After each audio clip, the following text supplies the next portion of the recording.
Called to order. Pursuant to Florida Statute 1001.371, the superintendent acts as chair until the organization of the board has been completed.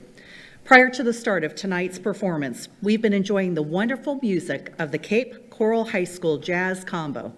This talented group of select musicians is under the direction of Mr. Ed Ortega.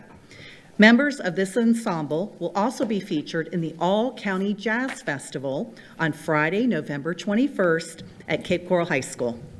Please join me in giving these outstanding students another round of applause.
Thank you so much. Great job, ladies and gentlemen, and we will give you a few moments to clear the pit. Thank you again for your performance tonight, and we will now go ahead and take a brief pause to clear the performance area. Thank you.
We would like to take this opportunity to remind the members of the public of the district's mission, which is to ensure that each student achieves his or her highest personal potential, and the district's vision to be a world-class school system. As is the custom of the board, Ms. Jordan will introduce her guest to lead us in the invocation. After the invocation, Ms. Giovanelli will lead us in the presentation of colors and Pledge of Allegiance. Please stand.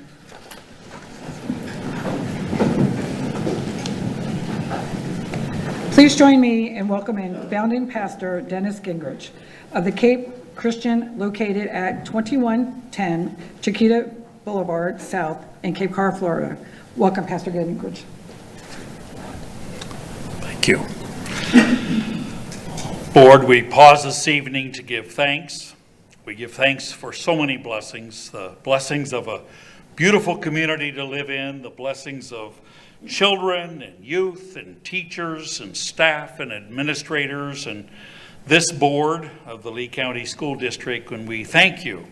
We thank you for each of them. We thank you for the passion that Dr. Carlin and this board has for their role in leadership of our school system. I pray, Lord, that you will give them not only tonight, but at all times, wisdom, supernatural wisdom, discernment, and guidance for the monumental task that you've entrusted to them. And Lord, I ask that they may always remember their calling to lead with listening, with integrity, with humility, but yet with boldness and clarity.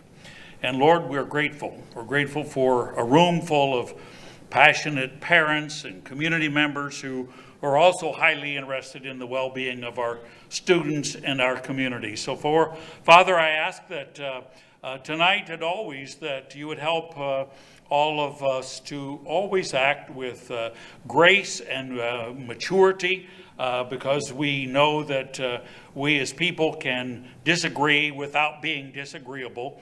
And we can learn to have unity without uniformity. And we can also learn how to walk hand in hand without seeing eye to eye. So I pray that tonight you would help each and every one to listen without defending and to speak without offending. And I pray, Lord, that we as adults and community members and leaders in this community would leave a legacy for our children where we're remembered more for the song of our hearts and less by the screech of our lives.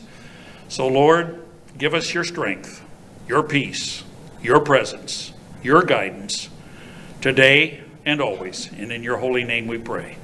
Amen. Thank you. Introducing the cadet who is presenting the national colors for our Pledge of Allegiance tonight is First Sergeant Alfredo Burgess, Army instructor from Lehigh Senior High School. First Sergeant Burgess served 22 years in the Army in numerous assignments of increasing responsibility and retired as the Senior Military Science Instructor for Kansas College ROTC Battalion. This is the First Sergeant Burgess' third year as JROTC instructor in the district. Welcome and thank you for your service, sir. Thank you. Presenting the national colors this evening is Cadet Diana Sandoval-Bang, the regimental commander of the Lehigh Senior High School JROTC. In addition to her leadership role in JROTC, Cadet Sandoval-Bang serves as president of the school's vocal department and is an active member of several JROTC special teams. She leads the drill team and has competed at various levels of competition. Upon graduation, Cadet Sandoval plans to enlist in the United States Air Force, pursuing a career as an airman. Please join me now in reciting the Pledge of Allegiance. I pledge allegiance to the flag of the United States of America and to the republic for which it stands, one nation, under God, indivisible, with liberty and justice for all.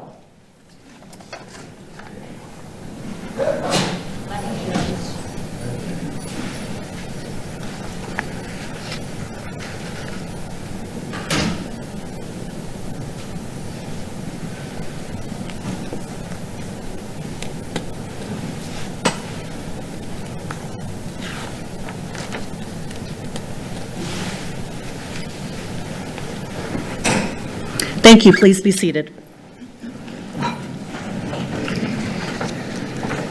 Before proceeding to the next item on our agenda, I would like to take a point of personal privilege to show appreciation to our 2024-25 School Board Chair and Vice Chair, Chair Fisher and Vice Chair Langford Fleming. On behalf of our governance team and our school district, thank you for your unwavering commitment, your exceptional service, and your proactive leadership throughout the past 2 years. We are grateful for everything that you have done to support the important work of our board and our school district. Please come forward at this time and accept a token of our appreciation and congratulations, and thank you again for your leadership. Let's give them a round of applause.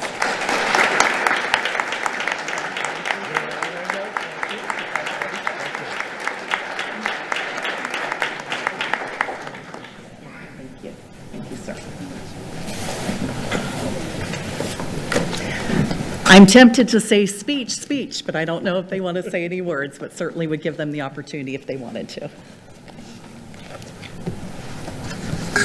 I was going to save this for later this evening, but I just want to say thank you to my peers on the board for trusting in me with this great honor. It has been a pleasure to serve the board in this capacity as well as the public. So thank you for your trust in me for the last 2 years and serving as your vice chair. Thank you. 3 superintendents, 2 boards, and a bunch of hurricanes. It feels like I've been doing this for quite a while now, and it's been such an honor, and I want to thank the prior board and this board for your support and the amazing things we've been able to get done. It's been a great ride, and, you know, as I said, Mr. Persons definitely set a high standard coming in. We followed. Ms. Langford Fleming, thank you. I look forward to continued great leadership up here and making sure that these are business meetings that put the kids first. I appreciate you all, and thank you, Madam Superintendent, for your kind words. Thank you very much, and congratulations once again. So at this time, we're going to begin the reorganization of the board. I will open and close the nominations for chair and vice chair. Each nomination will be followed by a vote. Attorney Dupree Bruno will provide further explanation of the process in just a moment. Following that, I will make a recommendation for the establishment of dates for the board's schedule of regular school board meetings. Attorney Dupree Bruno, please explain the nomination and voting process. Thank you, Dr. Carlin. During the nomination and voting process, the board will follow the laws mandating open governance. In addition, school board policy provides the board follow Robert's Rules of Order. Thus, the nomination and voting process is as follows. The superintendent will call for nominations for the position of chair of the board. Please raise your hand and wait until you are recognized by the superintendent. Verbal nominations without first being acknowledged will not be recognized. Once all of the nominations have been received, she will close the nominations and the board secretary will take a roll call vote. The vote will be taken in the order that the nominations were received. Each member will signify their vote by stating aye or nay, yes or no is also acceptable. We will continue this process until a nominee receives a majority of the vote of the board, 4 members voting in the affirmative. Nominations do not require a second. Once the chair has been elected, we will move forward with the same process for the vice chair position. Thank you, Attorney Dupree Bruno. So I would ask at this time, please raise your hand and wait to be recognized before making your nomination. I will now open the floor for nominations for chair of the school board for the upcoming year. We'll start with Ms. Langford Fleming. Well, I'm sorry. the first person that raised their hand actually was Mr. Ribble. Oh, okay. I'll and go right Mr. down. Gordon. Okay, there we go. Mr. Ribble. Yeah, I nominate Oliver Persons for Okay. board chair. All right.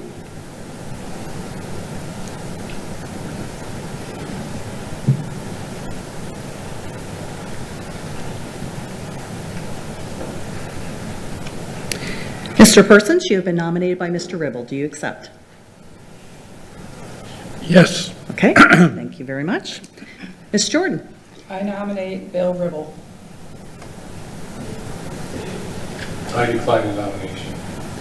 Decline. Okay, thank you, sir. My nomination was already recommended. Okay, thank you, ma'am. Ms. Chaviano? Nominating actually Jada. Okay. Do you accept the nomination? I decline. Any other nominations? Yes, ma'am. I'm going to nominate myself. Okay. Thank you. And I'm assuming you accept. So you do formally accept, of course. Okay, thank you very much. Okay, any other nominations? Nominations are now closed. Ms. Thomas, will you please conduct a roll call vote in the order of nominations, starting with Mr. Persons and then Ms. Jordan? Attorney Dupree Bruno will then announce the results. Yes, ma'am. Nominee, Mr. Armour Persons, nominated by Mr. Bill Ribble. Mr. Fisher, how do you vote? Aye. Ms. Giovanelli, how do you vote? Yes. Mr. Ribble, how do you vote? Aye. Ms. Jordan, how do you vote? Nay. Mr. Persons, how do you vote? Aye. Ms. Fleming, how do you vote? Aye. Ms. Shaviano, how do you vote? Aye. Madam Superintendent, by a vote of 6-1, Mr. Persons has been nominated as chairman of the board. Congratulations. Thank you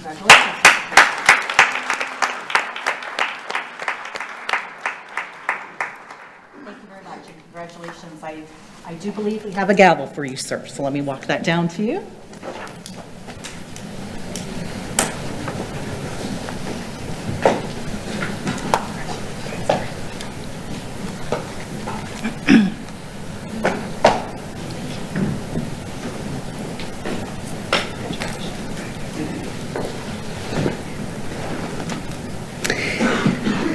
Thank you again. Please wait. Please raise your hand and wait to be recognized before making your nomination. I will now open the floor for nominations for Vice Chair of the Board for the upcoming year. I'm looking up faster this time. Ms. Jordan. I nominate Melissa Giovanelli.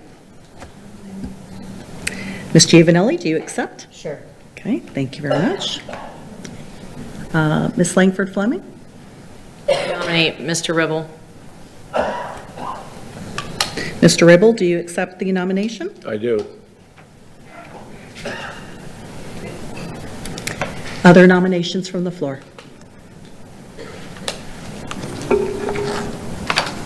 Okay, nominations are now closed.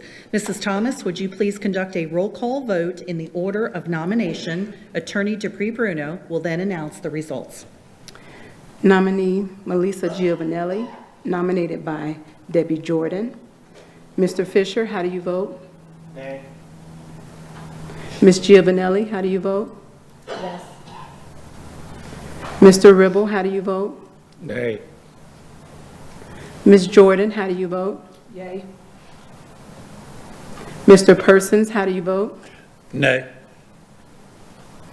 Ms. Langford Fleming, how do you vote? Nay. Ms. Shaviano, how do you vote? Nay. Madam Superintendent, by a vote of 1-6, the nomination fails. We need to move forward to the next nomination. Nominee.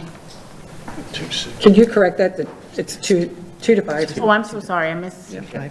Well, then let me just make sure that I got the vote properly, because I recorded Mr. Fisher as a nay, Ms. Giovanelli as an aye, so Ms. Jordan, you were an aye as well, that's what I missed. Absolutely. Thank you very much. So it's 2-5 for the record. Thank you. Next nominee, please. Nominee, Mr. Bill Ribble, nominated by Ms. Jada Langford Fleming. Mr. Fisher, how do you vote? Aye. Ms. Giovanelli, how do you vote? Nay.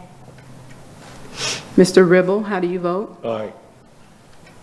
Ms. Jordan, how do you vote? Nay. Mr. Persons, how do you vote? Aye. Ms. Langford Fleming, how do you vote? Aye. Ms. Shaviano, how do you vote? Aye.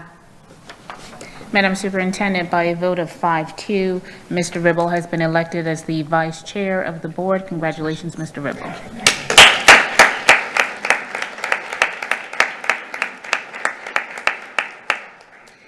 Congratulations, Mr. Persons and Mr. Ribble.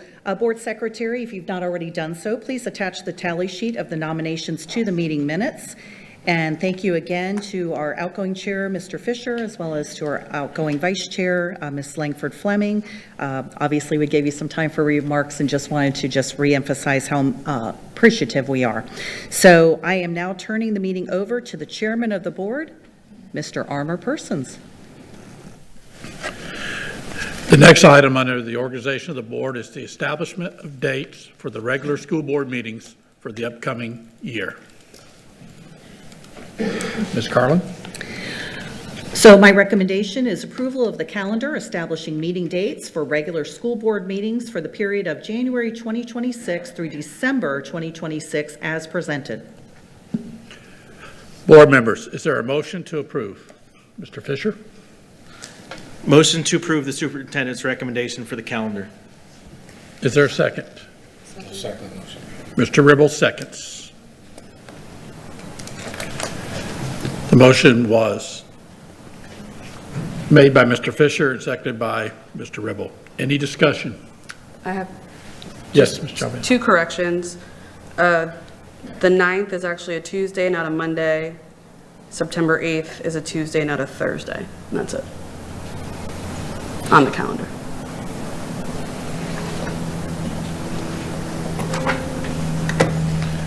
Okay, can we change those? Or do we need a vote on that, or? So we'll do it as an amendment. Okay. So there's a motion on the floor, but Ms. Javiano, you're going to do it as a amendment to, by adding those 2 dates that you wanted corrected. So Correct.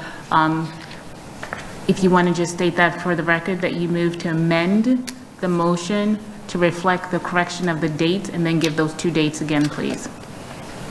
I make a motion to move to make the motion to amend it by the 2 dates with the corrections of Tuesday, June 9th, and Tuesday, September 8th. Is there a second? Mr. Fisher? Second. Mr. Chairman, it's been moved by Ms. Javiano and seconded by Mr. Fisher. Is there any discussion? Any At this discussion? time, we will only vote on the amendment. Okay, this is a vote for the amendment. If you will, we're going to do electronic on the amendment? Roll call. Roll call, okay. Mr. Fisher? Aye. Ms. Giovanelli? Yes. Mr. Ribble? Aye. Aye. Thank you. Ms. Jada Fleming? Aye. Ms. Chaviano? Aye. And I'm an aye. Motion passes 7-0. Now, is there any further discussion on the main motion to approve the calendar for January 26th through December 26th? Seeing none, will you record your vote? This will be electronic.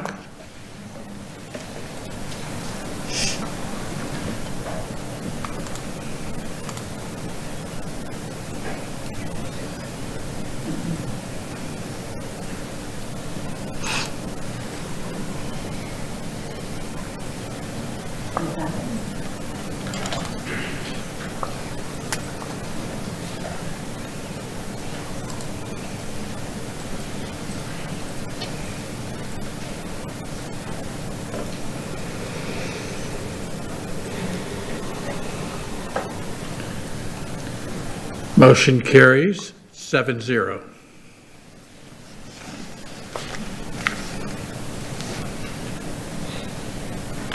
Next on the agenda is the approval of the agenda. This evening's agenda includes acknowledgements, recognitions, public comment, consent action items, which include 2 items under board office, 2 items under executive services, 4 items under academic and student services, 5 items under school choice and administration, 7 items under business services, 7 items under human resources, 1 item under information systems, 5 items under safety, security, and fleet operations, 29 items under facility operations, 1 item under public hearings, and 4 items under other business. Board members, is there a motion to adopt the agenda? Ms. Chaviano? A motion to adopt the agenda. Is there a second? Mr. Ribble? Motion has been made to adopt the agenda by Ms. Chaviano and seconded by Mr. Ribble. Please record your vote.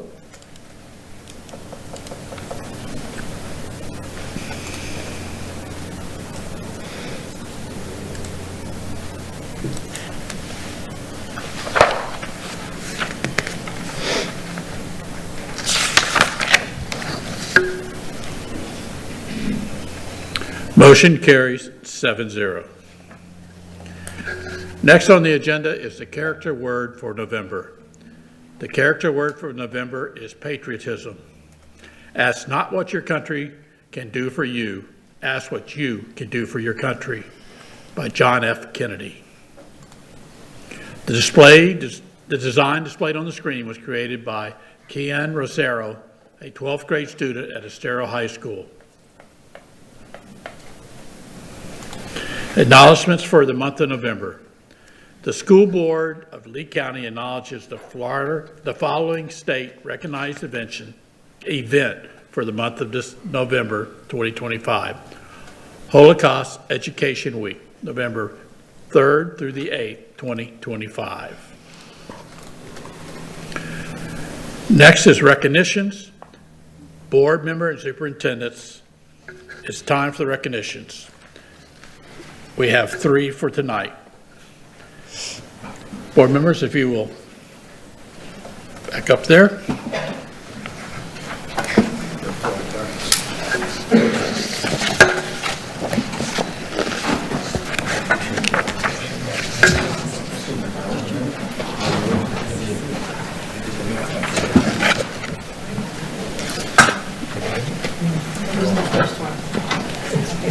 The first is Florida Positive Behavioral Interventions and Support Project. It promotes statewide implementation of PBIS, an evidence-based framework that supports positive behavior and fosters success in our schools. Bronx PBIS model schools. Please line up at the ramp on my left side of the boardroom. Francine Lutman, our district PBS contact, will present your certificates. FL PBIS provides training, coaching, technical assistance, and recognition to help schools create safe, supported learning environments. Each year, Florida PBIS recognizes schools that have successfully implemented PBIS both in individual classrooms and school-wide. Schools may earn one of 3 achievement levels: bronze, silver, or gold, based on their demonstration of PBIS implementation and positive discipline data outcomes. First-time recipients receive a banner, while repeat award winners will receive a sticker to add to their existing banner. This year, the school board and superintendent are proud to announce that 34 Lee County schools have been recognized as PBIS model schools. We are excited to celebrate the accomplishments of these outstanding teams.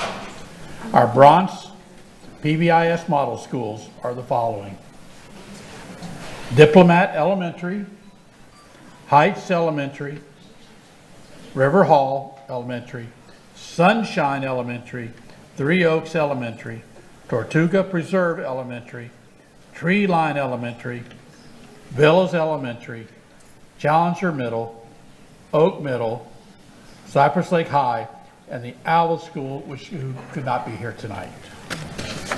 If you'll join me with a round of applause.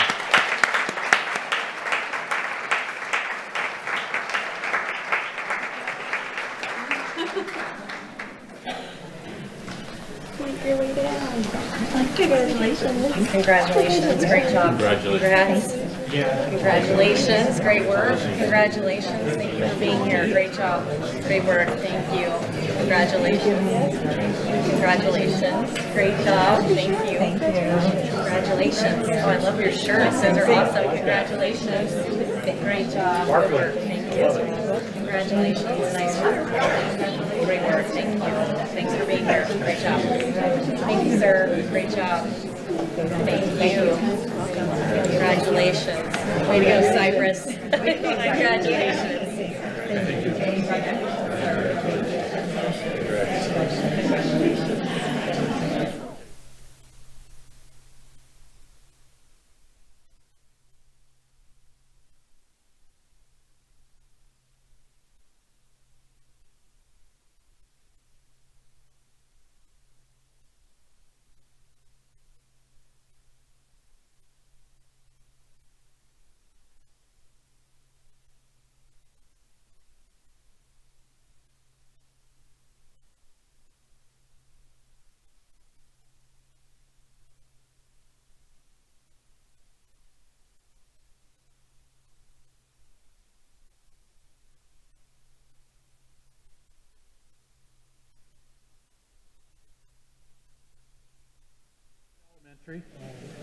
Fort Myers Beach Elementary, Spring Creek Elementary, Tropic Isles Elementary, Three Oaks Middle, Varsity Lakes Middle, Bay Shore School, the Sanibel School, and Island Coast High School.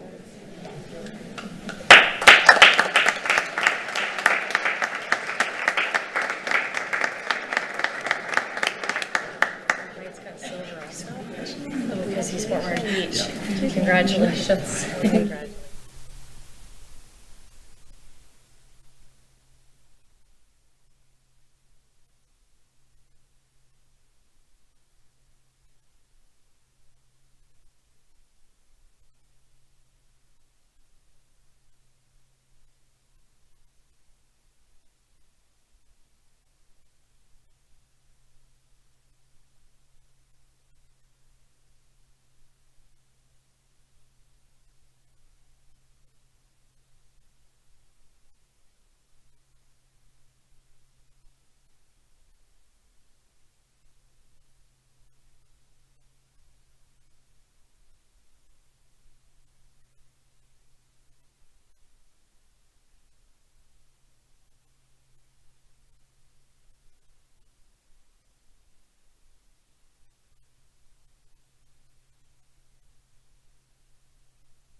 Finally, gold PBIS model schools. Please line up at the ramp on my left side of the boardroom.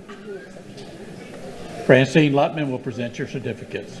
Our gold PBIS model schools: Calusa Elementary, Gulf Elementary, J. Colon English Elementary, Mirror Lakes Elementary, Patriot Elementary, St. Carlos Park Elementary, Tice Elementary, Diplomat Middle, Trafalgar Middle, Buckingham Exceptional Student Center, Young Parent Education Program, and Trafalgar Elementary, who cannot be here tonight. Please come.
Good evening again. The Everglades Foundation is an environmental nonprofit organization dedicated to protecting and restoring America's Everglades through science, advocacy, and education.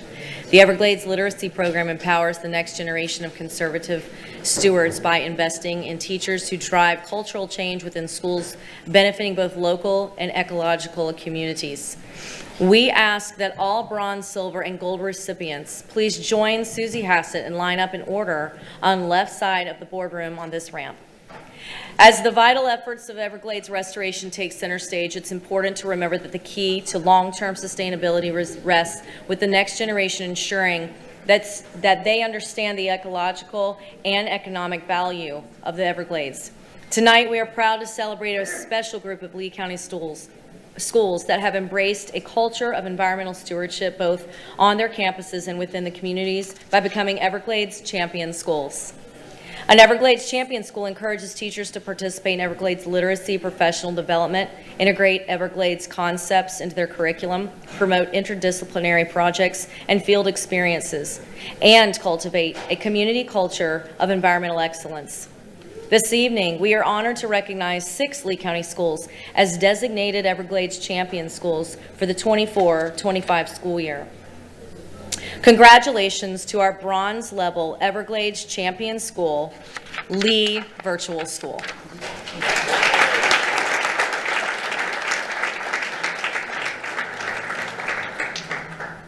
We're going to do these bronze, gold, silver, just like we did. Yep.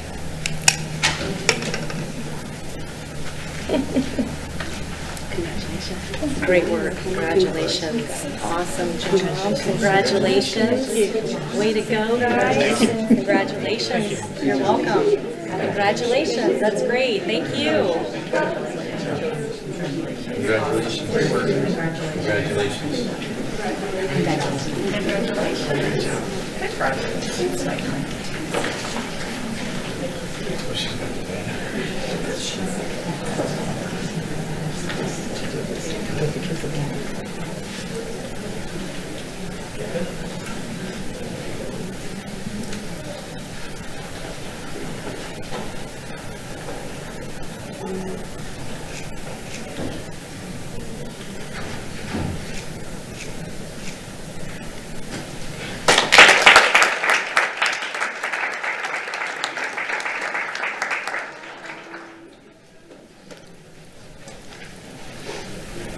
And now for our silver level, congratulations to these silver level Everglades Champion Schools: Harns Marsh Elementary, Lehigh Elementary, and Pelican Elementary.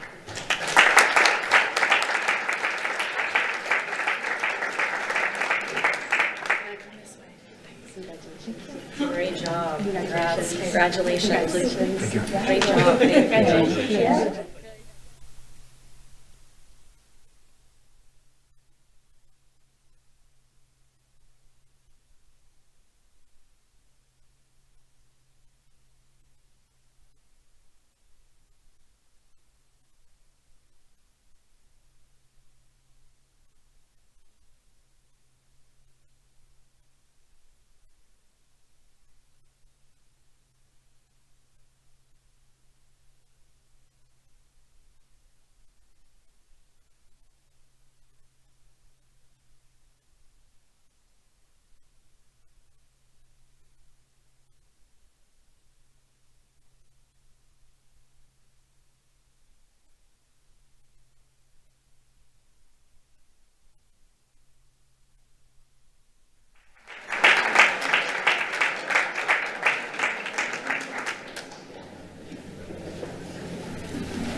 And finally, congratulations to our gold level Everglades Champion Schools: Hector Cafferata Junior Elementary and Hancock Creek Elementary. In addition, Hancock Creek Elementary is the recipient of the Florida Power and Light Environmental Stewardship Award, recognizing and renewing their outstanding efforts within the Everglades Champion School program to promote stewardship and innovation through action in our community. You can come on up.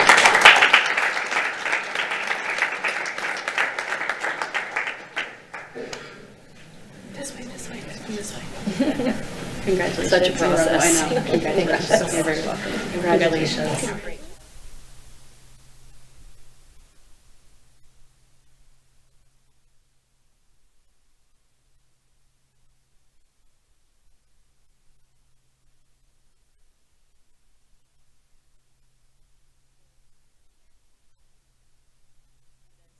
The school board and superintendent are proud to recognize your commitment, determination, hard work in earning this prestigious distinction. We look forward to witnessing your continued leadership and lasting impact on Everglades education for years to come.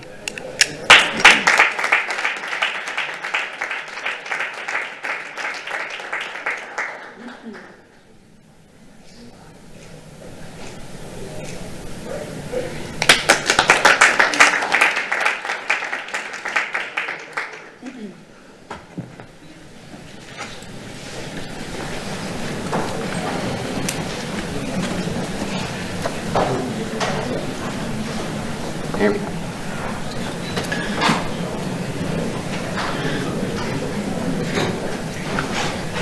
We are thrilled to honor the outstanding achievements of our JROTC instructor and cadets who continue to set the standard for excellence, leadership, and impact within the program.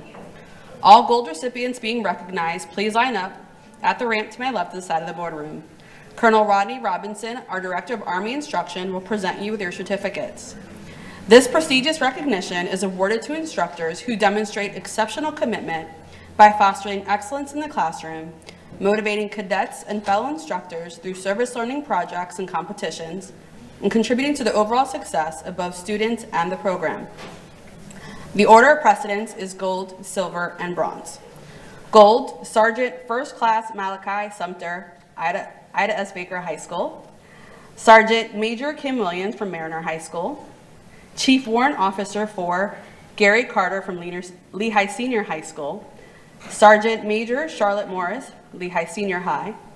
First Sergeant Frank Smith of Island Coast High School could not be here with us tonight, but he is also honored with the Gold Distinguished Instructor Award.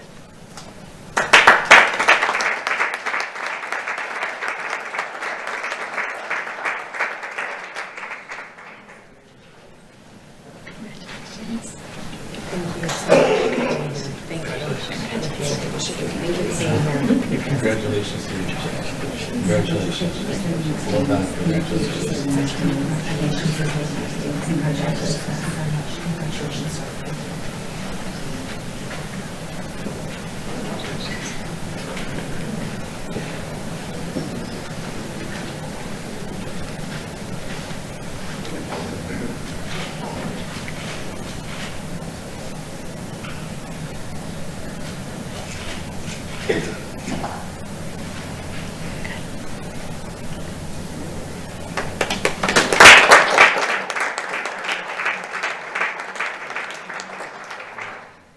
Next, all silver recipients being recognized, please line up at the ramp on my left side of the boardroom.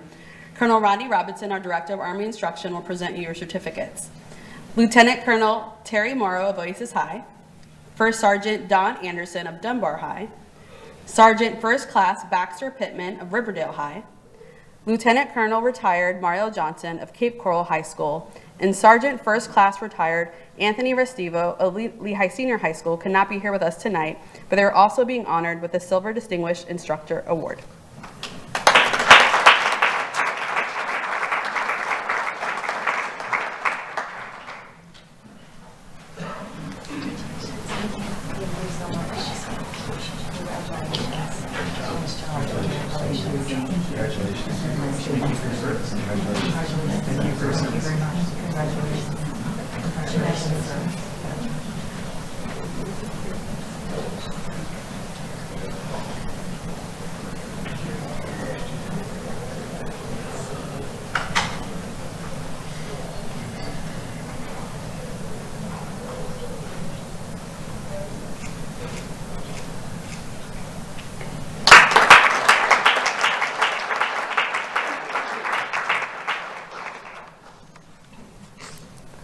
Next, the All Impact Instructor Award. Recipients being recognized, please line up at the ramp on my left side of the boardroom. Colonel Rodney Robinson, our Director of Army Instruction, will present your certificates. This award honors an instructor's outstanding ability to contribute to and excel within a high-impact team. Evaluation criteria include total cadet program enrollment, cadet to instructor ratio, cadet behavior and motivation, and the number of special teams led by each program and instructor. Command Sergeant Major Sergio Ortega from Cypress Lake High School, Sergeant First Class Thomas Brooks of Oasis High School, First Sergeant Michael Brown, Oasis High School, Sergeant First Class Ronald Clough, North Fort Myers High School, Command Sergeant Major Michael Lewis, Gateway High School, Lieutenant Colonel Terry Morrow, Oasis High School, Captain Janae Froman, North Fort Myers High School, Lieutenant Colonel Damon Bernardo, Cypress Lake High School, Sergeant Major Brian Elmore, Ida S. Baker High School, Staff Sergeant Brian Brown, Fort Myers High School, Staff Sergeant Robert Hunter, Bonita Springs High School, Major Sol Velez, South Fort Myers High School.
Finally, all Cadet 5.0 GPA Award recipients being recognized, please line up at the ramp on my left side of the boardroom.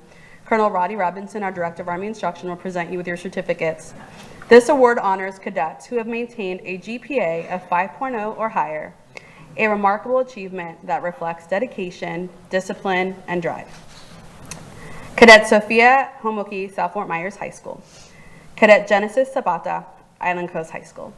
Cadet Chloe Benamate, Oasis High School. Cadet Reed Spicker, Gateway High School. The board and superintendent are proud to recognize these students and staff members for their commitment and hard work to earn these achievements.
The next item on the agenda is public comment. Attorney Dupay Bruno, please address the item. Actually, we'll pause for just a minute.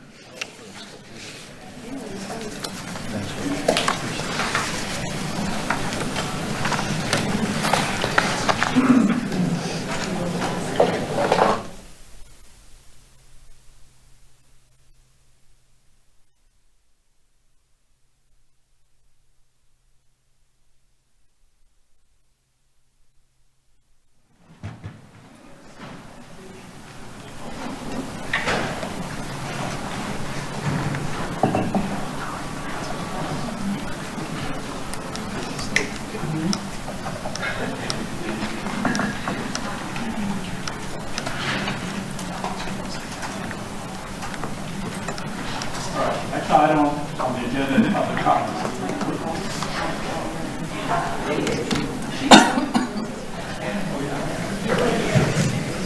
Next item on the agenda is public comment. Attorney DePay Bruno, please address the item of public comment. Thank you, Mr. Chairman. Good evening. School board policy provides the opportunity at this point in the meeting to address the board concerning any matter on this meeting's agenda or any other matter relevant to the operation of the school district. Please complete a public comment card and put it in the basket provided. If you need a public comment card, they are provided by our staff. The rules concerning public comment are posted in the back and will be made from the podium in the front center aisle. Please be advised that the board will not respond during public comment to remarks made by speakers. The purpose of public comment is to provide feedback on district issues such as duties, responsibilities, decisions, and the general operation of the district. The school board is viewpoint neutral during public comment. We ask that decorum be kept and respect be shown, which is what is expected when a government agency conducts official business. Therefore, abusive language defined as swearing, use of profanity, or name-calling is prohibited. In addition, clapping, hissing, booing, or a display of temper during public comment is prohibited. Speakers who fail to follow proper decorum in the chambers will be ruled out of order by the board chair or the board attorney. Any speaker continuing with such remarks will be required to relinquish the microphone per Board Policy 0169.1 and may be removed from the chambers by the Sergeant at Arms. Per Board Policy 0169.1, the time per speaker is 3 minutes if there are 20, 2 minutes if there are 30, and 1 minute if there are 31 speakers or more. The maximum time allotted for public comment is 1 hour, 60 speakers. You will find a countdown on the big screen in the front of the room. Once your time has elapsed, the microphone will automatically shut off. Please state your name when you approach the microphone. I will call your names 5 speakers at a time. Please follow staff's direction when lining up. Mr. Chairman, there are 9 individuals that wish to address the board this evening, and the time per speaker is 3 minutes. Please make sure you have completed a public comment card if you intend to provide public comment. The card is a public record identifying those who speak and providing contact information to staff for follow-up. The cards are located with staff in the hallway. Is there anyone in the audience who wishes to address the board but did not fill out a comment card? Please raise your hand. Seeing none, Attorney DePay Bruno, please proceed with public comment. Thank you, Mr. Chairman. Will the following individuals please line up? Eric Pintarelli, John Scott, Marge Cox, Lane Jones, Joyce Campana. And please go to the back. Only one speaker at the podium at a time, please.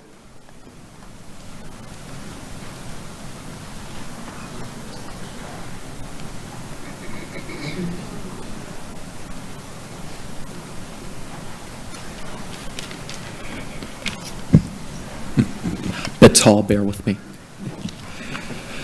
Hello, Mr. Chairman, members of the board. My name is Eric Pintarelli. I'm here to speak tonight on the matter of the sanctions for the teachers that justified the murder of Charlie Kirk. On September 10th, 2025, perhaps one of the worst days of my life, I saw a video of a man that I respect get his neck blown up and blood stream out of it like a water fountain. I then saw thousands of leftists on social media attempt to justify and even celebrate these actions. As a young person who just recently went through the school system, I know very well the need for moral, decent people to teach the next leaders of our country. The teachers that lightheartedly brought up Charlie's past positions to justify this murder, they belong nowhere near students, whether in Lee County or elsewhere. The First Amendment protects you from getting persecuted by the government. It does not protect you from getting fired by your employer because you said something that contradicts their values. It is not oppressive. It does not create a climate of fear. It's called maintaining decency and respect and maintaining a society where political violence and assassinations are never celebrated. I would like to thank Superintendent Carlin and the members of this esteemed board for sending a clear message that if you support murderous actions, you will not be a member or an employee of the school district. Teachers should have a uniquely high standard of conduct for their unique role in shaping future generations. Thank you, and I yield the rest of my time. Next speaker.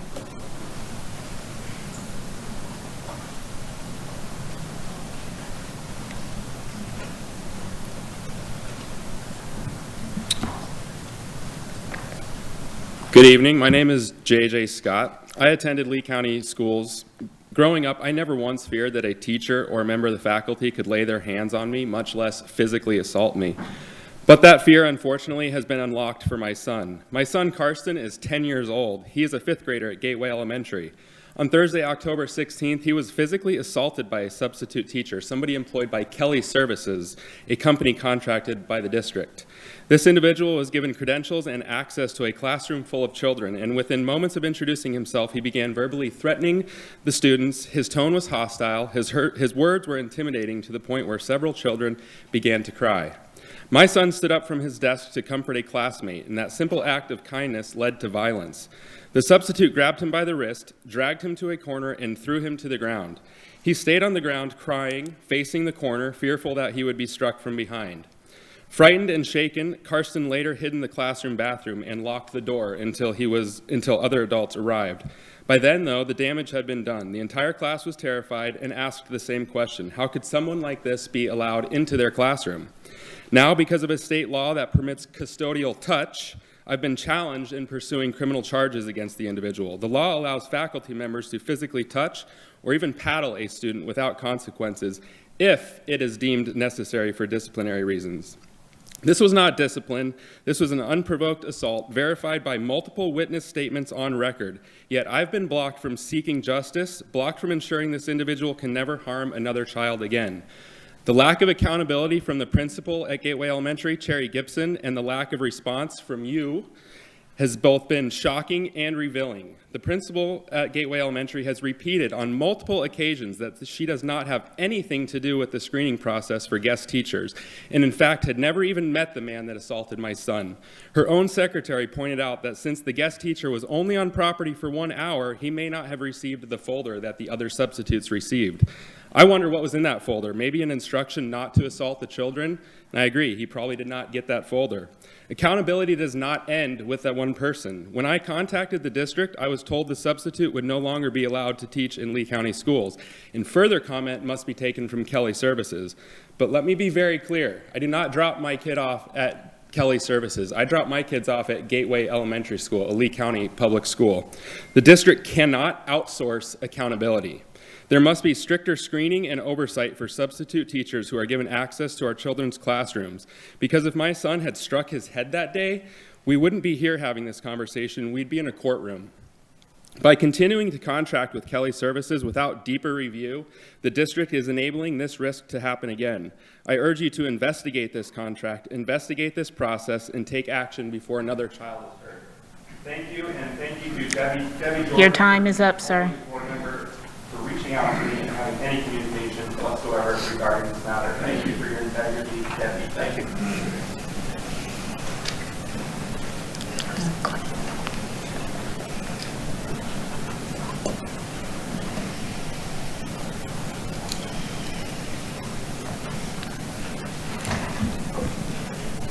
Hello, I'm Marge Cox. I'm a retired educator living in Bonita Springs.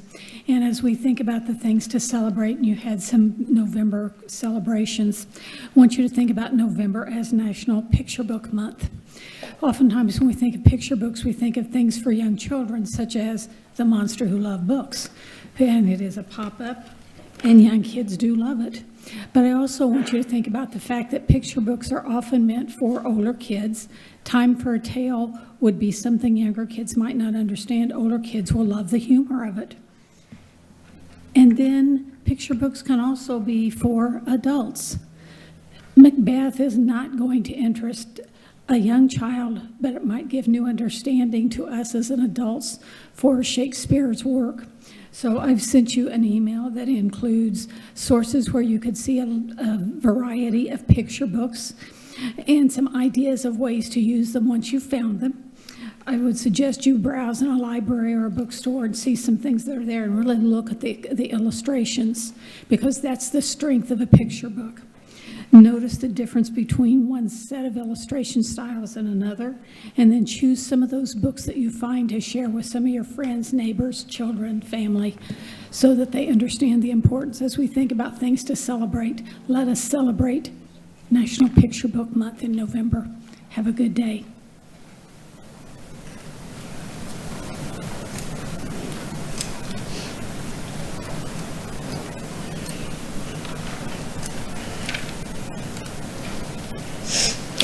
Good evening. My name is Joyce Campana, and I'm here in support of the teachers who were terminated for exercising their constitutional right to free speech. Citizens want common sense government that follows the law of the land, not dumb political antics. Stop governing by ideology and an iron fist. The constitutional rights and freedoms of all people outweigh policies based on your political biases and impact more than the small world of being a school board member. Instead of being in lockstep with your political party, you should address the needs and concerns of all your constituents. You do not need to look any further for citizens' discontent than the uprising against tone-deaf politicians in Cape Coral and Fort Myers Beach. The trend is spreading. You work for us, the public, and the taxpayers who fund your salaries. My way or the highway mindset is not working for this county, this state, or this country. Regardless of their political party affiliations or religious beliefs, people are getting angry at the tone deafness of their elected officials. Thank you. Following individuals, please line up. Renee Sisben, Lou Lopez, Simon Prefer, Jean Miller, and Rich Jovel.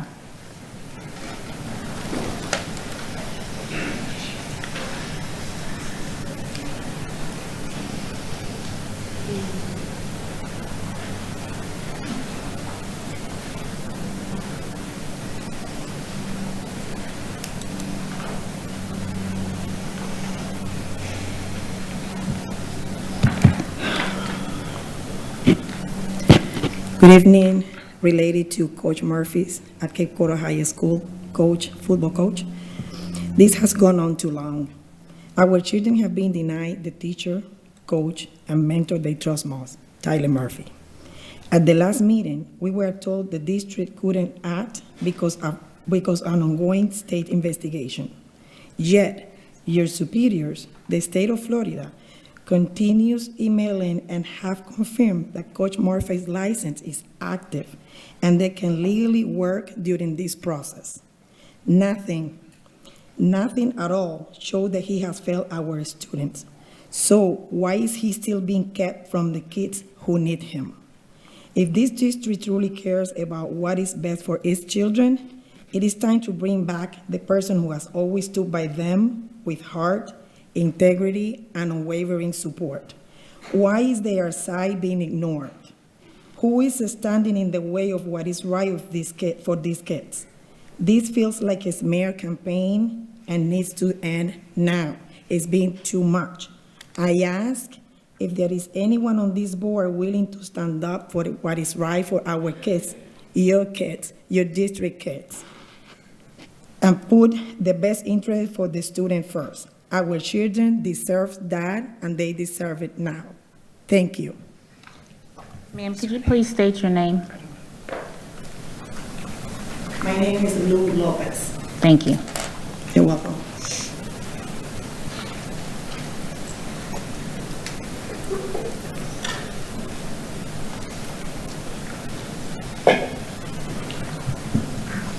Hi, my name is Jean Miller. I am a parent of a football player at Cape Coral High School. I am speaking tonight concerning the absence of Coach Tyler Murphy from our school, locker room, and field. My son has played football since the age of 8. Over the past 7 years, he has had several coaches, some great, some not so great. Due to this, he began to lose a love of the game and was on the fence about continuing in high school. My husband and I convinced him to give his 9th grade year a try by making the decision whether to walk away or to continue to play. We asked this of him due to the football program at Cape Coral High School. It reminded us of the team he started to play for in Maryland that ignited his love for the sport. The team was full of coaches that considered us family. We still talk today. The morals and the respect they taught my son at the age of 8 was something we were proud to be a part of. They were not just teaching football, they were teaching how to be decent humans. My husband and I met with Coach Murphy during open house, as well as other players from the team.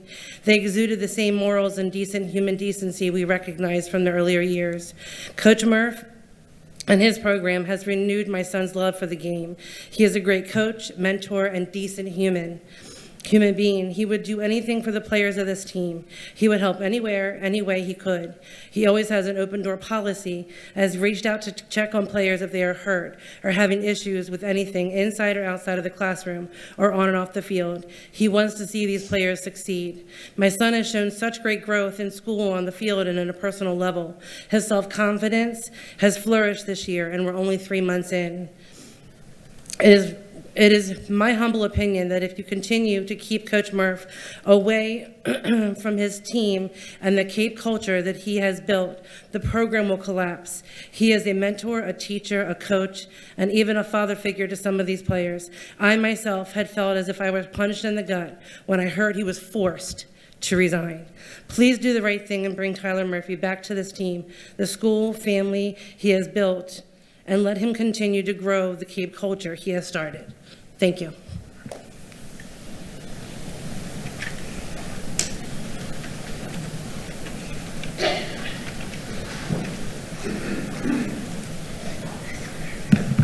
Simon Perfty. Hello, y'all. I'm a student athlete at Cape Coral High School. As you guys can see, I just came out of practice just because that man, Tyler Murphy, over there, he's one of the most important people in my life. Without Tyler Murphy, I would be stuck about what I want to do after football. I didn't have a clue on what I wanted to do, but that man, Tyler Murphy, he helped me get in contact with the fire department, Lee County Health, the orthodontist, and much more. I believe that man helped me so much just because he cares about us more than football. And with that, I want to give back to the young community, and I believe the young community should also have him because he gave us a really good standard on be early, overly communicate, mental toughness, do everything deliberately, and be of high character. And I stand on the be of high character because nowadays I believe that kids should be respectful and everything.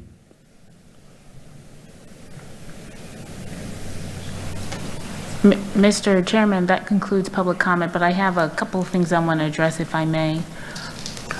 Yes, you may. Thank you, sir. I just want to make sure that it's clear and for the record. I don't know if Mr. Scott is still here, but I do want to make sure that it's for the record and that the public understands that the guest teacher that was spoken of earlier today no longer works for Kelly Services and certainly does not work for the district. I also want to make sure that it's on the record that the school district, in hiring any contractors that may provide services, is required, as noted in law, to ensure that they have the highest level of background checks. That's just part of what the law requires us to do. So I want to make sure that's on the record, that we have done that, and that this particular guest teacher is no longer with the school district. And I'm also going to just say something with regards to Coach Murphy as well, just for the record. There was a resignation, and the resignation was accepted, and it was brought forward to the board, and the board voted on it. End of story. Thank you. I'm really off today. Lane Jones and Lou Lopez, are you here? Renee and Rich have not spoken yet. I don't have anybody else.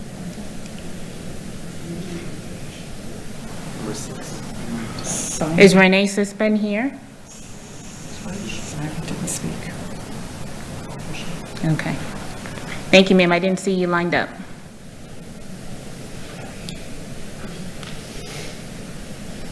I'm here to speak too about Tyler Murphy.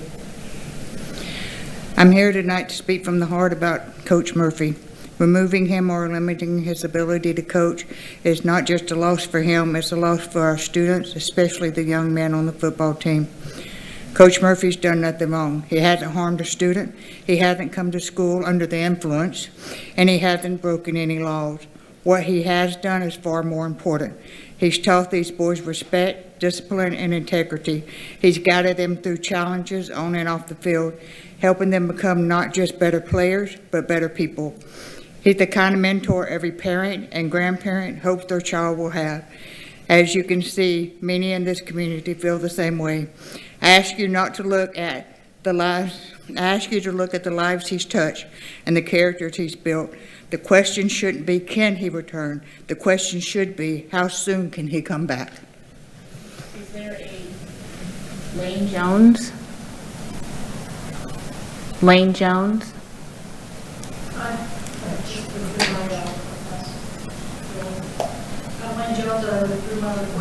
Oh, okay, all right. All right, that appears to be, am I missing? Excuse me, I believe we have one more. Where am I? No. Oh, I'm sorry. Rich Jovel. I think I'm a little off today, everybody. I'm sorry. I see Mr. Jovel.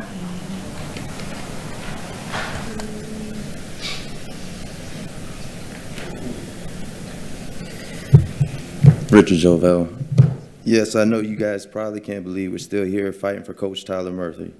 I want to start by saying the school board is supposed to be for the kids. Your job is to act in the best interest of the children. That should be your only goal. However, it feels like it only applies to some kids, not the ones at Cape Coral High. It's clear there's been a lack of accountability and poor judgment throughout the entire process and investigation. The state has already determined that Coach Murphy is fit to teach and coach, yet political pressure or personal influence seems to be preventing his reinstatement. The students at Cape Coral High deserve honesty and fairness. They deserve to see that doing the right thing still matters. What's happening here feels like injustice, and the question remains, why? Is it a rivalry, alumni, personal connections, or simply unwillingness to admit a mistake? Obviously, we, the parents and players, are still fighting for Tyler Murphy. If you can't see that this is about more than just football wins, then perhaps it's time to reconsider your position on the board.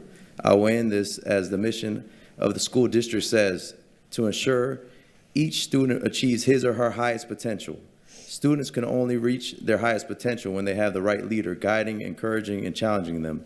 Without that mentorship, even the most talented kids can struggle to grow and push past their limits. A strong teacher coach like Murphy makes that possible. And I know that, Ma'am Kathy, you stated that he resigned. Teachers can't resign and be rehired. And you guys all know on this board, he was forced his hand. And it's a shame that you guys are painting a narrative. You gave him an ultimatum, be fired or resign. And we know that this is exactly what happened. We were all there. So just do the right thing. It was a mistake. We all make mistakes. We all jump to conclusions before we see all the evidence. We all don't want to look bad in front of the public or the media. But let's do the right thing. Bring them back for these students. That's what you guys are here for. Bring them back for the students. You're at the games. I see you over there. The students are better with Coach Murphy, teaching and coaching and being a mentor there. Just do the right thing. Everyone makes mistakes. Nobody's going to look at you in any kind of way, but let him coach. Let the principal know it's okay. If you want to hire him as a coach, let it be. That's all we're asking here. We're not asking for anything. He hasn't harmed a child. He hasn't done anything in the school but be the right person that this county obviously needs. And there's a bunch of mistakes that you guys make every day, all the time. You're human, but let's do the right thing. Bring Coach Murphy back. All right, Mr. Chairman, I do think now that's the conclusion of public comments. My apologies for earlier. Thank you. And thank you for your comments, those that came forward and took your time to come here tonight and express your views and your experiences. Next is the approval of action items in the agenda under consent. The documentation for action items listed under consent is made available to board members 7 business days prior to the board meeting. Board members are expected to review all materials and may speak with the superintendent regarding any questions about the recommendations. Additionally, some of these items have been previously briefed or workshopped with the board before appearing on the action agenda. Board members, are there any agenda items you wish to pull for discussion under unfinished business, tabled items portion of the agenda? Mr. Fisher. Mr. Chair, I will be asking for I-1, the renaming of Hector Caffaretta, to be pulled. Thank you. Mrs. Giovanelli. I have none, thank you. Mr. Ribble. I have none, thank you. Ms. Jordan. R14. R14.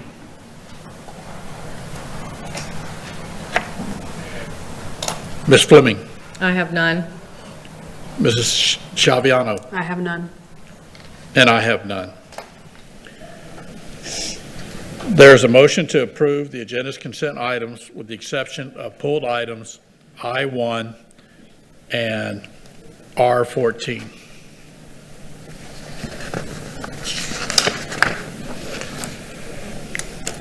Is there a motion? Make the motion. Mr. Ribble makes a motion. Is there a second? Second. Mr. Fisher. Moved by Mr. Ribble and seconded by Mr. Fisher. Please record your vote.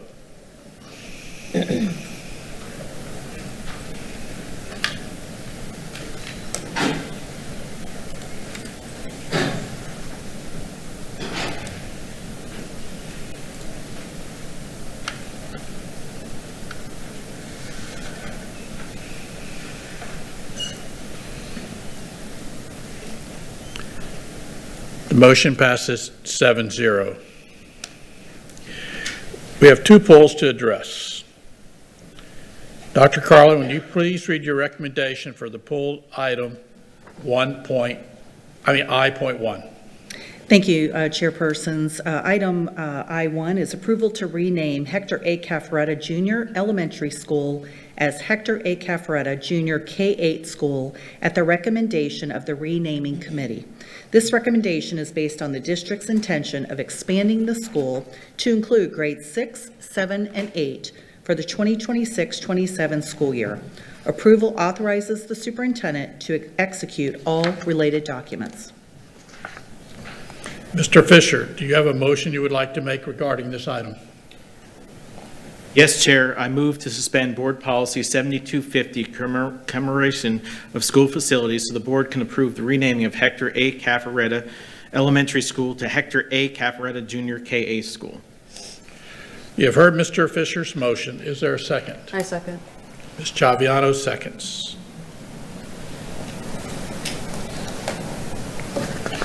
This will be a roll call vote. Any discussion? Oh, I'm sorry, any discussion first? I'm new to this. I'm just kidding. I'll give you a break, Chairperson. Currently, Board Policy 7250 does not allow the use of K-8 in a school naming. We pre-briefed the policy change this afternoon to allow the use of K-8 in school names. The policy change will have to go through the rulemaking process and will not formally be adopted by this board potentially until February of 2026. Thus, the rules would have to be suspended to allow us to proceed with the renaming this evening. Therefore, we'll need a motion to accept the superintendent's recommendation in order to accomplish this. And as we've dealt with, Hector Caffaretta has been in portables for over 3 years at this point, and I know I don't want to wait any longer. I know the rest of this board doesn't want to wait any longer, so I believe it's prudent for us to move forward with this. I'd also like to confirm, Madam Attorney, as we're suspending the rules, I believe that would require a supermajority, correct? No. Oh, we're not? We changed that policy, Okay. just majority now. Okay, we're good then. All right, is there any further discussion? All right, if not, this will be a roll call vote. Mr. Fisher. Aye. Ms. Giovanelli. Aye. Mr. Ribble. Aye. Ms. Jordan. Ms. Langford Fleming. Aye. Mrs. Chaviano. Aye. And I. This motion carries 7-0. Dr. Carlin, restate your recommendation for the pulled item. R14. I'm sorry, of R14. No, we have to go ahead and now vote on the recommendation itself because we just suspended the rules. Oh, okay, I'm sorry. So it was correct. Okay, now we'll vote on I-1, approval to rename, I'm sorry, Superintendent, you read it. Thank you, sir. Happy to do that. Item, approval to rename Hector A. Cafretta Jr. Elementary School as Hector A. Cafretta Jr. K-8 School at the recommendation of the renaming committee. This recommendation is based on the district's intention of expanding the school to include grades 6, 7, and 8 for the 2026-2027 school year. Approval authorizes the superintendent to execute all related documents. Is there a motion to adopt Dr. Carlin's recommendation? Motion to approve. Second? Second. It's been moved by Mr. Fisher and seconded by Mr. Ribble. Is there any discussion? Seeing none, this will be a roll call vote. Please signify by saying aye or nay. Mr. Fisher? Aye. Mrs. Giovanelli? Aye. Mr. Ribble? Aye. Mrs. Jordan? Aye. Mrs. Lightfoot Fleming? Aye. Mrs. Shaviano? Aye. And I am an aye. The motion carries 7-0.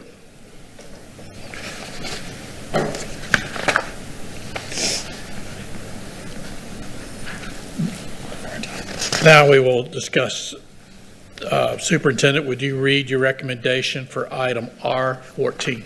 Thank you, Mr. Chairman. This recommendation is to approve to increase the previously board-approved amount of $900,000 by $365,000 for up to 1.265 with American Management Resources Corporation, otherwise known as AMRC, in Fort Myers, Florida. Pavement Maintenance, LLC in Fort Myers, Florida, and Tobler Construction, Inc. in Fort Myers, Florida, for the period of November 4, 2025 through April 9, 2026, pursuant to the same terms and conditions as previously approved by the board. The $365,000 increase is requested due to additional services required by the Maintenance Services Department. Approval authorizes the superintendent to execute all related documents. Ms. Jordan, do you have a motion you would like to make regarding this item? No, the only reason I brought it back up because the word of the day was transparency. And I wanted to make sure after our meeting, we got the information that there is such a, we have notes and dates and where this money will be spent. So I just wanted to make sure that that was out there, that it was not just $365,000 that were added onto whatever. There is definitely dates and sewage and everything that needs to be taken care of. So that's the reason that I pulled it, for the transparency. Thank you. Thank you for bringing that to our attention. Is there any further discussion? All right. Dr. Carlin, would you like to read item R14, your recommendation? Yes, sir. Approval to increase the previously board-approved amount of $900,000 by $365,000 for up to $1,265,000 with American Management Resources Corporation, also known as AMRC, in Fort Myers, Florida, Pavement Maintenance, LLC in Fort Myers, Florida, and Tobler Construction, Inc.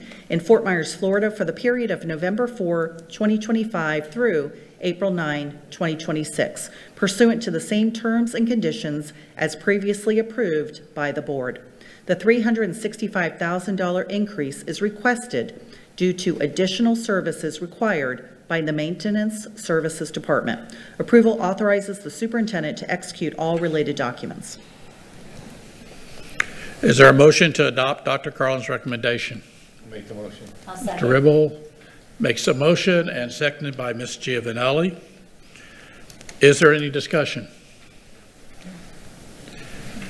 I would like to say that while they mentioned it's for continued maintenance, this is for drainage. We're going to be doing it during the dry time of the year.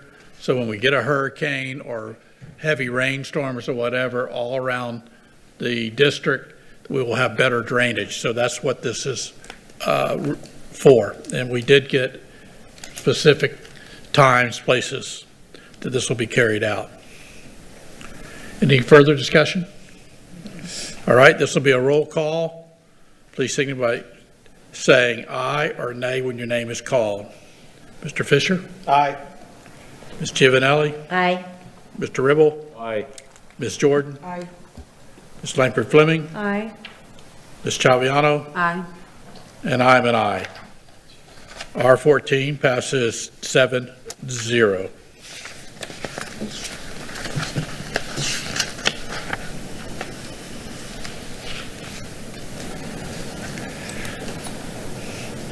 Dr. Carlin, would you please present your recommendation for this evening's public hearing items? Thank you, Mr. Chairman.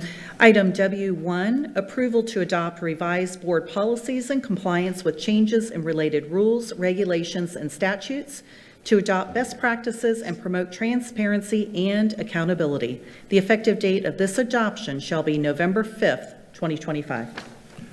We will now recess the school board action meeting and open the public hearing.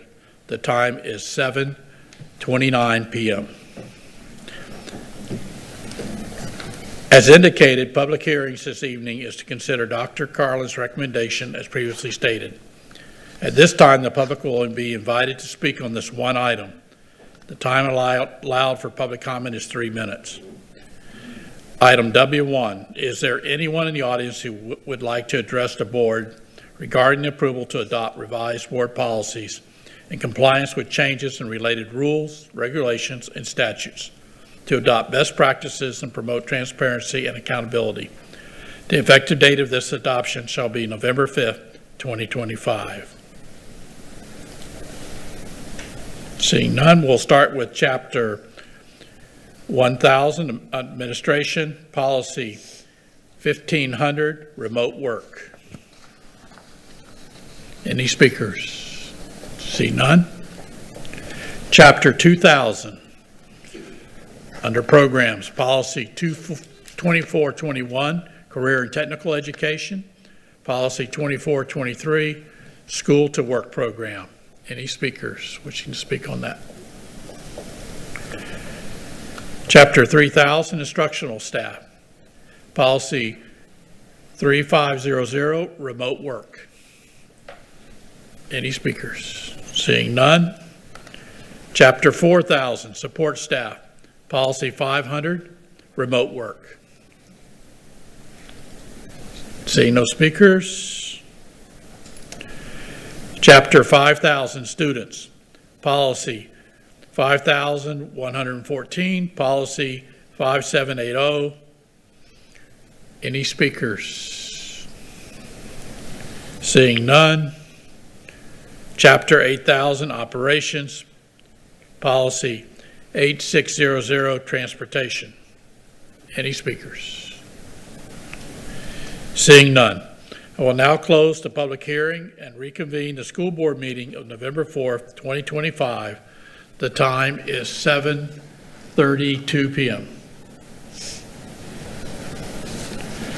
Dr. Carlin, please restate your recommendation for this evening's public hearing item. Thank you, Mr. Chairman. Item W1, approval to adopt revised board policies in compliance with changes in related rules, regulations, and statutes to adopt best practices and promote transparency and accountability.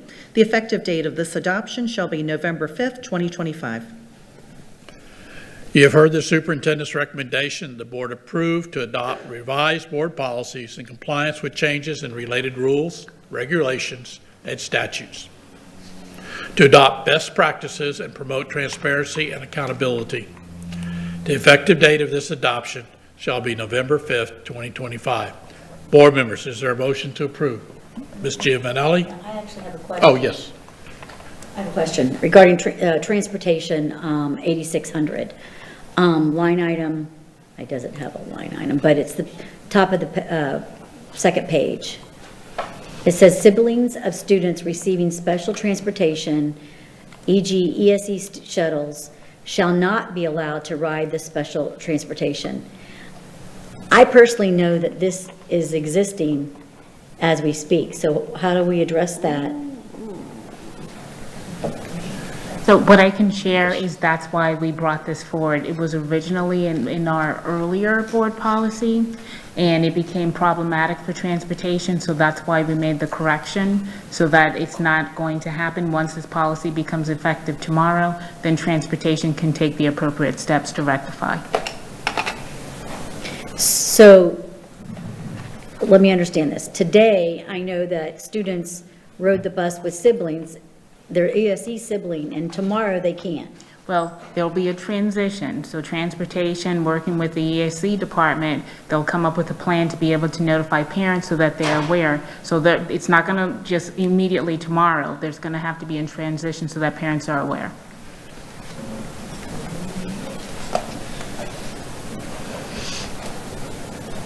I'd like to pull this. I can't support that tonight for that reason. I don't think you just bring that on them overnight like that. I'm sorry.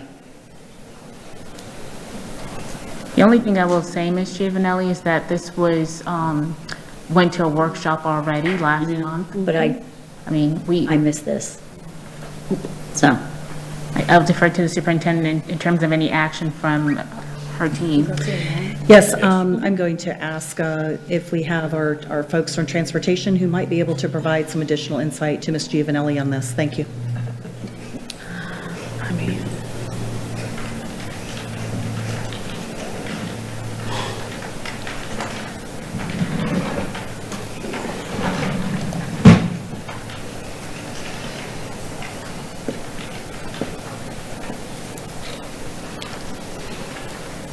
Matter of housekeeping, before we do this, we really should have a motion to approve and second. Yeah. And then this, the discussion, so we sort of skipped over that real quickly. Thank you. You're right. You're correct. So do I have a motion to approve? Mr. Fisher? Motion to approve the superintendent's recommendation.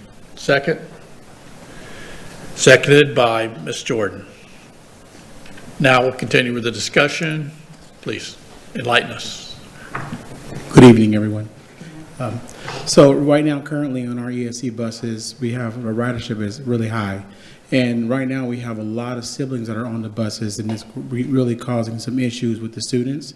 It's disturbing the other students on the bus. We have a lot of the things that are going on that are causing the students to react to a lot of behaviors that are happening along with that. And it's just a lot of overcrowding. We have a lot of students that can't sit with other students. They require some spacing between. And right now with the siblings on the bus, you know, it's just it's creating a lot of capacity issues. So with this, we will filter on having siblings on the buses. And it's not that the siblings won't get buses. What we can do, because I've been working with parents in the past, what we typically do is just move the bus stop to where a parent doesn't have to be in two different places at once. We usually accommodate so that the gen ed bus stop can be with the ESC student and the parent will be able to be at both for the students. And we will, like you say, we will do a process along with this, according to the superintendent, that it's not just going to be overnight. I figure like December 1st, there will be a period to where we'll give them time to adjust so that we can make the accommodations for them. Thank you for that. So my apologies, but, and the reason why I bring this up is I personally know another student that rides an ESE bus that was provided because that was the only bus they got, and they were able to, they put them on that bus and they go to Bayshore. So they were granted, so it affects several students that I know of that we accommodated by putting them on an ESE bus when they really didn't want to ride an ESE bus, but they took that route at the beginning of the school year because we didn't have a bus going to Bayshore from where they were coming from. So, and that was one of their options, and we put them in Bayshore in student enrollment. So I am concerned because I know that that's a single parent, and that accommodating that was a big deal. They needed the transportation. So how does that work? But it's not even a sibling issue. They're just on the ESE bus because that was the only bus going from their home area to Bayshore. Yeah, so it's this particular issue that you're discussing. So Bayshore at the beginning of the year, we were informed a little late about them becoming K-8, so that bus was the only one in the area. It's not that it's just only ESE. That bus was in that area and just so happened to be an ESE bus. So they still will get their transportation. That one won't be canceled because Bayshore was something that we had to make accommodations for later in the summer. So thank you for that, but Mhm. how is that any different than what we're now saying here? Like, that to me contradicts what the policy. No, those are two different situations. So the Bayshore situation, right, that's where they became K-8. We were notified a little later about those students needing rides, so they opened up the zone a little further. So we did provide the bus in the area. It just so happened to be an ESC bus, but that is the bus that services the gen ed and the ESC in that area because the ESC population at Bayshore is very small. So that bus accommodates that route. But when it comes to exceptional ed students, so just in general, we're not just going to be adding siblings to the bus to just accommodate. There will be a gen ed bus in the area that will accommodate the ESC and the gen ed. So that's why we're separating, because we just can't have them all on that bus, because right now it's creating a lot of problems. Right, but you understand why I'm thinking I that understand where you're way, coming from. where it kind of, to me, it conflicts the policy, because we're just accommodating, and we're, now we're going to have a policy that kind of It technically does not, because the policy says siblings. That's not a True. sibling. It does not say non-ESC students Yeah. can ride with regular, I shouldn't say regular, but with ESC students. Yes. Non and ESC students cannot ride together. It just says siblings, ESC, and their siblings cannot. And if, I know it's not perfect, but this is not So a we're perfect going world. to, so we have a transportation issue, now we're going to send two buses to take the same students to one place. no, there you haven't. Well, you're going to have siblings on one bus, and you're going to have the ESC student on the other bus. But I want to keep in mind that this is always how it's been. This isn't a new policy. This policy was always in place. When we switched over to Neola, it just so happened to slip through the cracks. So we're just adding it back. So this is how it's always been. There's always been an exceptional bus, and there's a gen ed bus. So it's not anything that we're doing new. It's just replacing the policy and putting it back into Neola. So it is not like the parents aren't uninformed of this happening. It's just reinstating a policy that was already in place. And my apologies again, but I am concerned because I know of ESC students that are comfortable because their sibling is on that bus with them, and they are calm, and they need that sibling there to make them comfortable, and that helps de-escalate why they're ESC students. So again, I just think we're making it harder on families when we're supposed to be making it easier, and I just think this is making it harder. My apologies, but No, you're fine. I understand where you're coming from, but I understand the difficulty in transportation, so I'm not disputing that. And I understand you're trying to have a solution, but I think that this could be an unintended consequence in the fact, making this change. And I'm concerned because you have ESC students and we neglect them enough as it is, and this just to me sets it aside when they might need that sibling there to calm them down. So All right, Mr. Ms. McKinney, Giovanelli, can I just, a Yes. point of clarification? Mr. McKinney, can you clarify what you said a moment ago, that this is currently our policy? Yeah, this is currently a policy. We're just replacing it in Neola. So this isn't anything new. Like when we switched from board policies to Neola, this was one that slipped through the cracks, and we just replacing it, putting it back into Neola. So that's what I want to say, that it was already existing. So this isn't anything that's going to be too shocking to the community, because this policy has been in place up until last year when we went to Neola and realized that this policy wasn't in place. And a point of clarification, if I may, when we have special education buses, they are equipped in different ways than our typical education buses. Is that correct? That is correct. Okay. And so there are certain requirements. Sometimes children are in wheelchairs, sometimes assistive types of adaptive materials that need to be used on those buses. Yes. And so is that the reason why we have a separate policy? And that is, how long has that been in place in our district? Has it been a number of years? It's been a number of years. Okay, so since this I is can not begin. something new that came on this year? This is not even in the last 2 years? No. Okay, all right, just to clarify, thank you. And just to answer your question, every student has an IEP and IST, and we do make accommodations. And, even though I know they feel comfortable with their siblings, but there is an assistant on the bus. Sometimes the students have a one-on-one. And to what Dr. Carlin was saying, some students require a safety vest. We have padded windows. Whatever their accommodation is, it is met on the bus.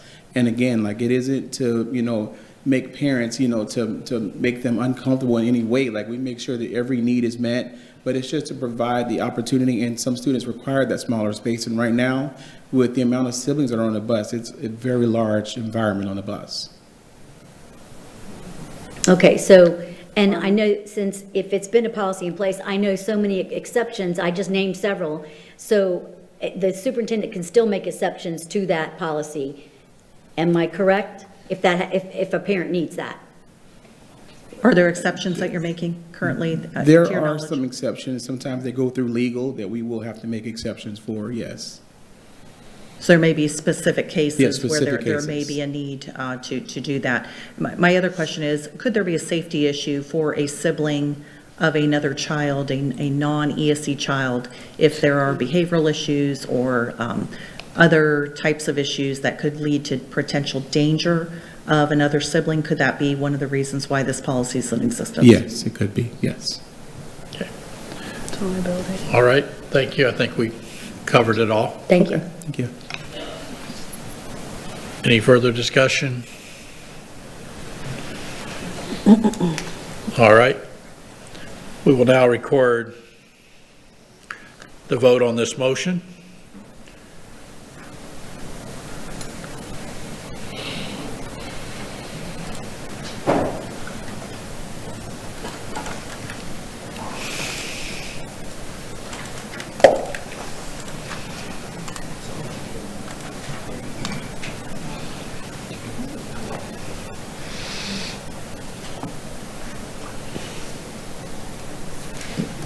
Yes. All right.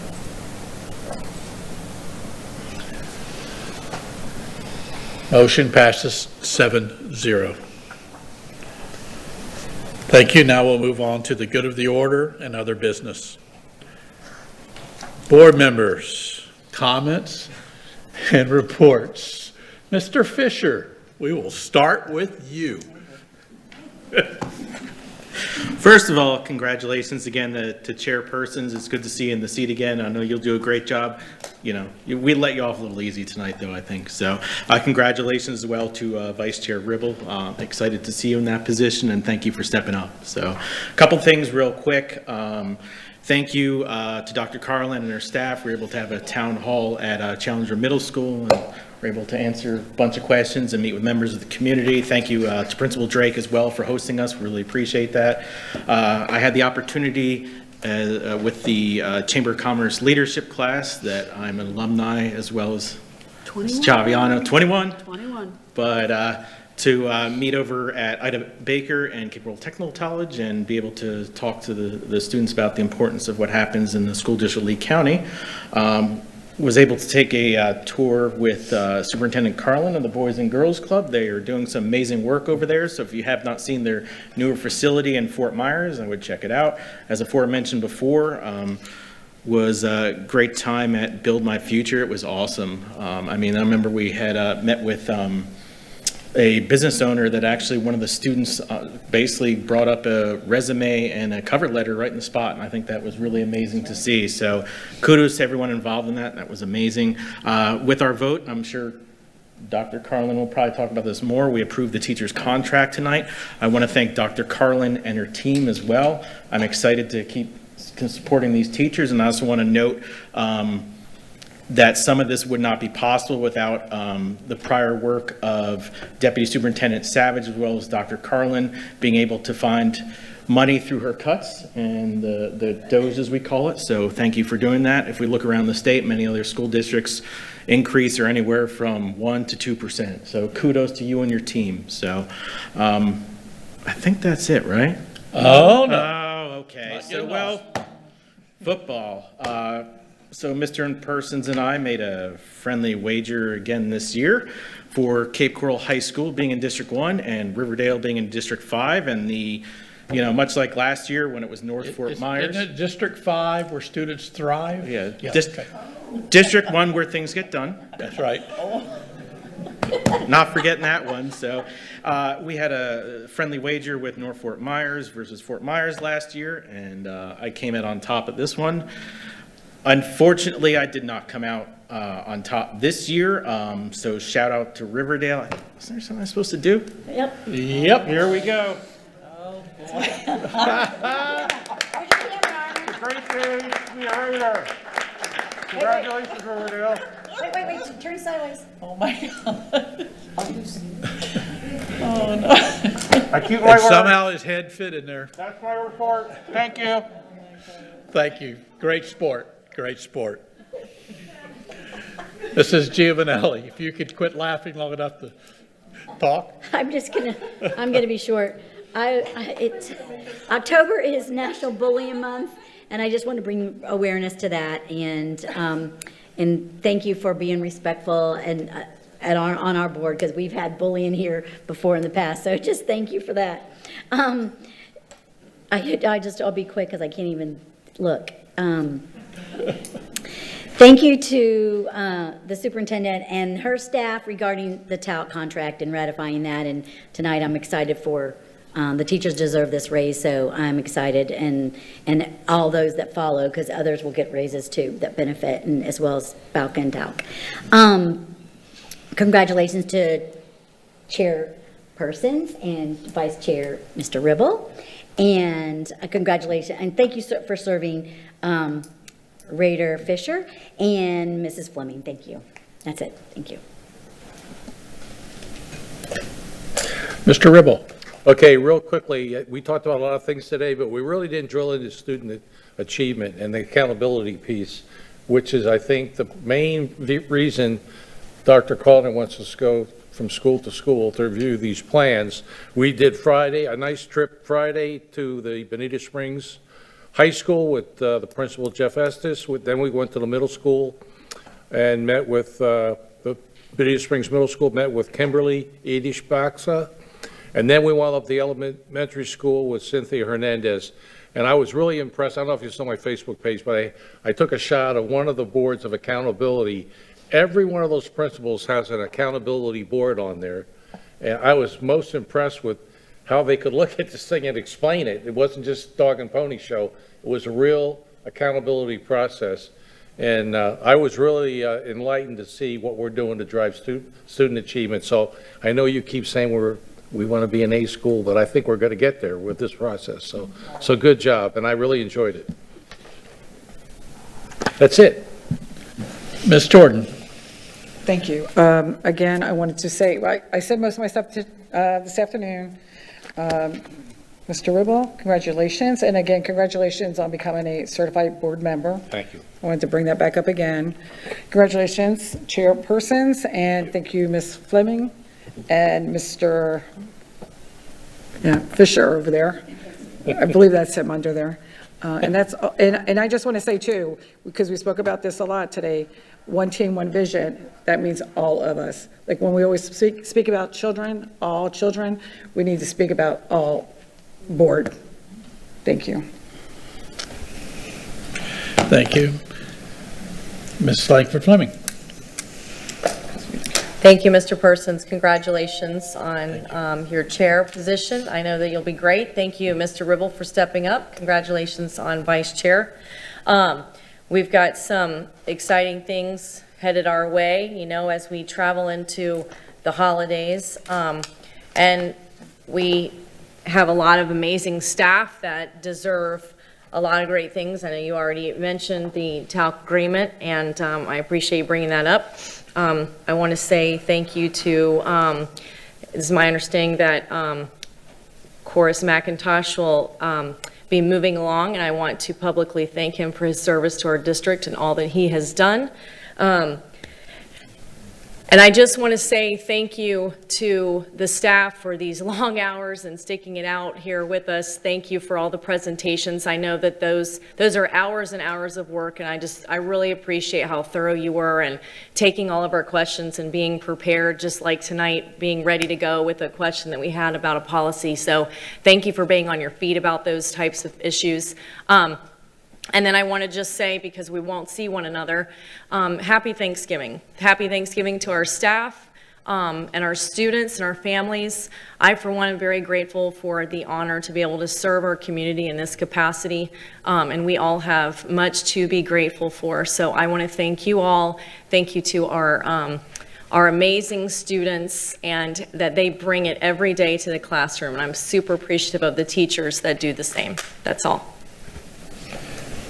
Mrs. Chaviano. Thank you. Well, congratulations along the line. So congratulations to Mr. Ribble and Mr. Persons. Thank you, Ms. Langford Fleming and Helmet Head over there for everything that you've done. It's greatly appreciated. But yes, echoing our Thanksgiving break coming up, much needed rest and relaxation and that time with family, and just to have a time of reflection. And just kind of soak it all in, and hopefully you relax and do nothing. And by nothing, like no grading of anything, no touching of anything, like just don't even cook. Like have someone else cook for you if you can. Just enjoy it, and be with family. I don't know, that's the greatest thing I think I can kind of take away. There's teams competing during Thanksgiving break for competition. I am part of one of those teams, so I will be away on Thanksgiving in Orlando competing. So safe travels to a lot of our kids in our district that are going to be traveling and away from family on Thanksgiving. But thank you, yes, to our district and to our staff and just everyone here for everything that you do. It does not go unnoticed. There are phone calls and text messages and emails that are sent sometimes at ungodly hours. With questions, and you guys are very graceful and kind when you respond, so I greatly appreciate that. And just thank you for everyone here on the board for everything you do. I don't think everyone fully understands what happens behind the scene. It's coming up on my year here. It's a great time of reflection, and I always get asked, is it what you thought it would be? And I'm happy to say I didn't really have an idea, which I'm grateful for, because I probably would have been like, it's not what I thought. It's so many things, right? But it's the people. And there's so many great people in this district, and we have such great students. And I think we miss that sometimes. We need to highlight that better and just recognize that more, that that's what we're here for.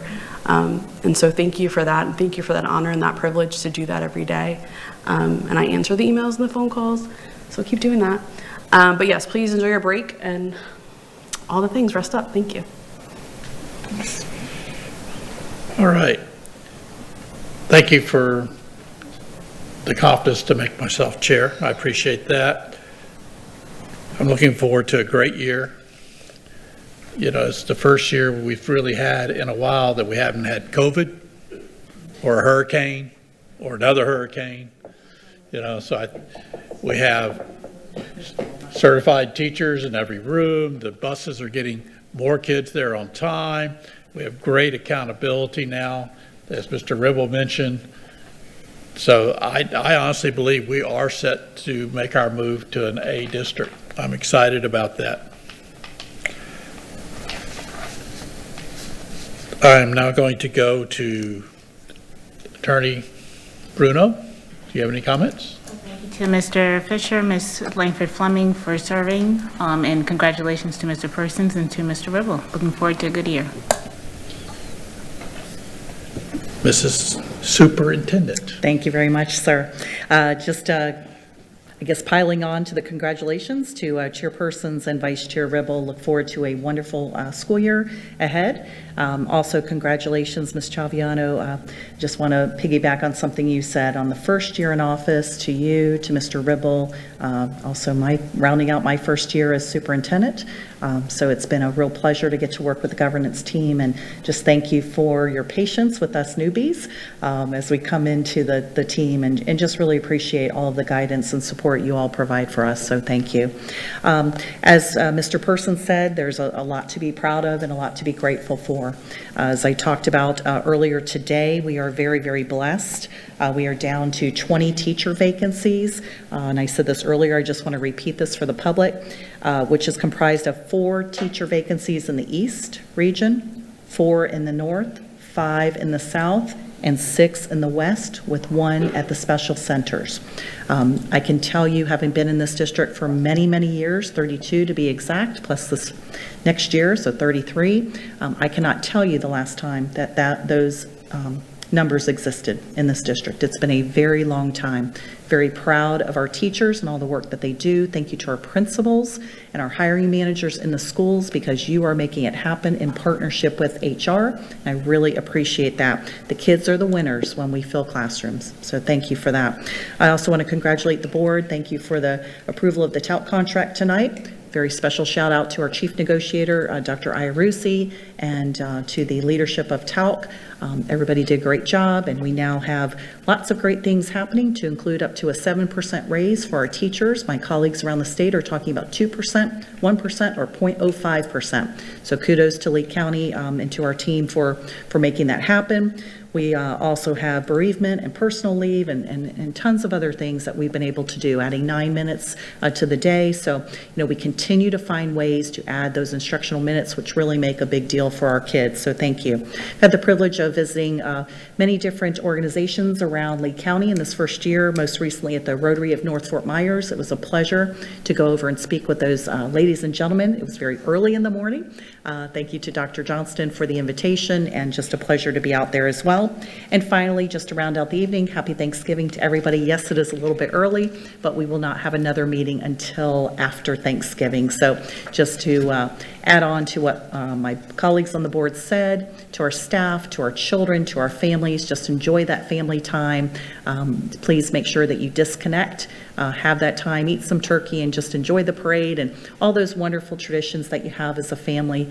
We just wish you a very blessed and wonderful Thanksgiving. Thank you. Thank you. Our next scheduled meetings of the board will start at 1 p.m. on December 1st. That's a Monday, followed by a school board action meeting at 6 p.m. At this point, having no other business to come before this body and seeing no objection, this meeting is adjourned. The time is 8 o'clock. How about that?